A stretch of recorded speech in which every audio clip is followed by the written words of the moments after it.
चलतु आज करवा ढोकला। प्रथम गोटे कप्रे सामान गोटे कप नहीं बेसन, गोटे चामच नहीं चॉप करके रखि कंचा लंका, गोटे चामच लेंबू रस, गोटे चामच चीनी दे दूची, आवश्यक मुताबक लुण एदे,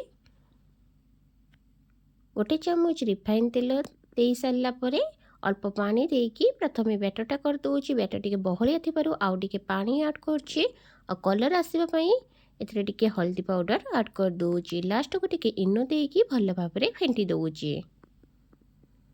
बेला धीरे किसी तेल देकी बैटर तक प्रथम बेला को दे दूची। आउ पानीटा फुटिला बेला धी को देथिबा बैटर को यही टाइप स्टीम दे दूची। लो फ्लेम रे आपण 20 रु 25 मिनिट स्टीम करेंगे। ठंडा हो गला ढोकला तक बाहर कर दूची।